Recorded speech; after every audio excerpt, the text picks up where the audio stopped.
Ya, dalam rapat pembahasan MBG, Menteri Kesehatan Budi Gunadi Sadikin melaporkan sebaran kejadian gangguan pencernaan yang masih ditemukan dalam 2 bulan terakhir. Sebaran kasus terbanyak terjadi di wilayah Jawa dan yang terbaru terjadi di Jawa Barat. Ya, ada 1.315 kasus yang dilaporkan ke Puskesmas, kemudian 1.310 sudah sembuh dan 5 dirawat. Ya. Dalam selanjutnya, karena sudah kejadian seperti ini, protokol di Kementerian Kesehatan jalan normal. Jadi semua dinas kesehatan dari kabupaten kota melakukan penelitian epidemiologis, kemudian memeriksakan juga hasilnya ke laboratorium kesehatan masyarakat, dan kita melacak penyebabnya kira-kira apa. Lihat ada keracunan, ini adalah penyebabnya secara medis. Jadi ada yang bakteri, ada beberapa dari itu virus, ini kimia. Kenapa ini menentukan Bapak Ibu? Karena ini nanti menentukan satu, treatmentnya seperti apa kalau dia kena. Dua, kita juga bisa melacak kira-kira sumbernya atau kejadiannya kenapa. Karena masing-masing bakteri, virus itu kan berbeda-beda timbulnya itu. Dan yang ketiga, ini juga membantu kita untuk memastikan semua laboratorium kesehatan masyarakat di kabupaten kota harus siap juga untuk meneliti ini.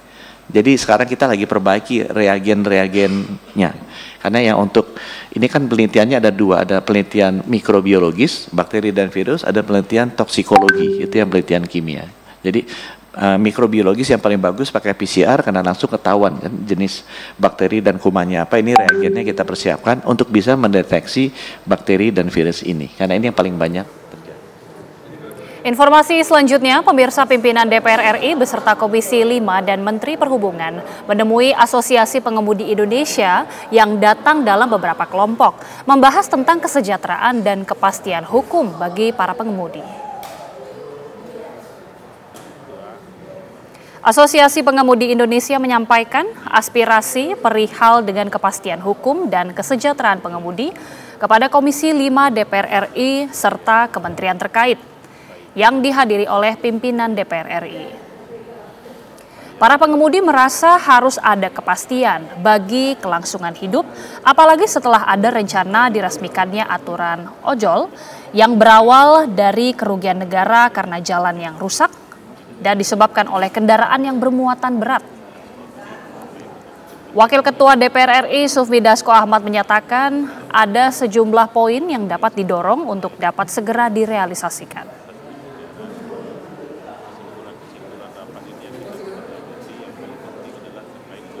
Ada usulan dari Asosiasi Pengemudi Logistik Nusantara, terdiri dari 6 poin, tapi mungkin yang baru kita bisa dorong kepada pemerintah itu ada 3 poin yang akan saya sampaikan di penutupan pertemuan kita pada hari ini, yaitu satu, bahwa usulan ini kita akan mendorong perpanjangan SIM B1 umum dan B2 umum tanpa membayar PNBP, karena akan jumlahnya juga nggak terlalu banyak. Lalu kemudian kita akan mendorong pemerintah adanya rumah khusus pengemudi angkutan logistik, karena 90% pengemudi angkutan logistik tidak bisa mengakses perumahan subsidi. Dan kita akan sambungkan dengan program Kementerian Perumahan yang pada saat ini sedang gencar-gencarnya membuat rumah subsidi sebanyak 3 juta rumah. Lalu kemudian poin ketiga yang bisa kita bantu adalah mendorong anak-anak pengemudi logistik bisa bersekolah sampai jenjang perguruan tinggi.